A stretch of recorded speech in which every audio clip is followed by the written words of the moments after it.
আসসালামু আলাইকুম রহমতুল্লাহ। প্রিয় ভাই বোনেরা, আজকে আমি আপনাদেরকে দেখাবো দেশি ছোট আলু দিয়ে গরুর মাংস রান্না করা। আমি প্রথমে একটা পাতিল দিয়ে নিছি এবং মাংসগুলি আগে কেটে কুটে ধুয়ে নিয়েছি। এখানে 1 কেজি পরিমাণে মাংস আছে, সেটা আমি পাতিলে তুলে নিলাম।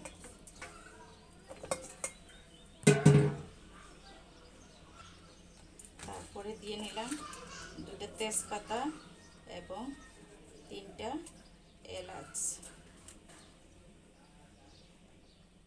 তারপর দিয়ে দিব 2 চা চামচ মরিচের গুঁড়া।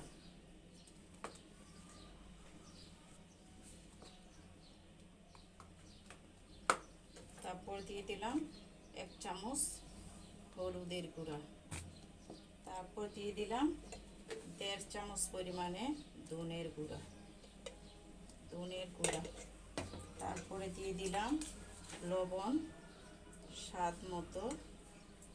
তারপর দিয়ে দিলাম গোলমরিচের গুঁড়া, মানে গরম মশলার গুঁড়া। তারপরে দিয়ে দিলাম জিরের গুঁড়া। জিরের গুঁড়াটা পরে আবার দিব, কারণ হচ্ছে জিরার গুঁড়াটা উঠানোর আগে দিলে ভালো সেন্ট আসে, যার জন্য পরে আবার দিব। এবার আমি 1 টেবিল চামচ পরিমাণে তেল দিয়ে দিব। তেলটা দিয়ে দিচ্ছি। তেলটা দিয়ে ভালোভাবে মেখে টেকে আমি চুলায় বসিয়ে দিব। মাংসটা মাখানো শেষ হয়ে গেছে, এবার আমি চুলায় বসিয়ে দিব।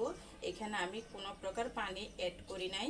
মাংস ধোয়ার পরে যেইটুকু পানি অবশিষ্ট আছে এইটুকু দিয়ে, এবং মাংস থেকে বের হবে যে পানিটা, চুলায় বসানোর পরে মাংস থেকে পানি বের হয়ে সেটা দিয়ে মাংসটা সিদ্ধ হয়ে যাবে। এবার আমি চুলায় বসিয়ে দিলাম। চুলায় বসিয়ে দিয়ে আমি ঢাকনা দিয়ে ঢেকে দিলাম। আমি আদা বাটা রসুন বাটা দিতে ভুলে গিয়েছিলাম। এখন আমি দিয়ে দিলাম 2 টেবিল চামচ পরিমাণে রসুন বাটা এবং 2 টেবিল চামচ পরিমাণে আদা বাটা দিয়ে আমি নেড়ে চেড়ে দিব। এবার মাংসটা কষানো হয়ে আসছে, উপরে তেল বেশি উঠছে। এখন দিয়ে দিব দেশি সিদ্ধ করা ছোট আলুগুলি আমি দিয়ে নেড়ে চেড়ে দিলাম। সাথে পেঁয়াজ কুচি করা ছিল, এগুলিও আমি দিয়ে দিলাম।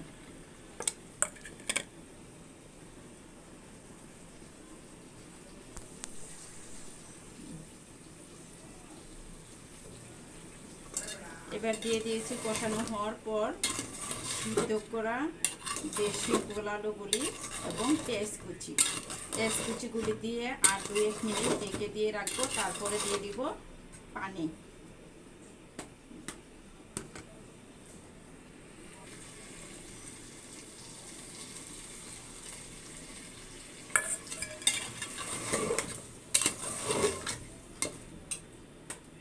এবার ঢেকে দিচ্ছি।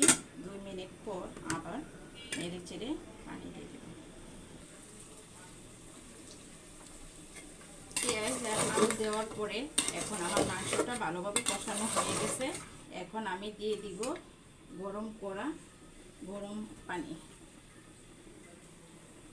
গরম পানি দিয়ে দিচ্ছি। মাংসটা যেন যতটুকুই শক্ত আছে এটুকু ভালোভাবে নরম হয়ে যায়, এই জন্য আমি গরম পানিটা ঢেলে দিচ্ছি।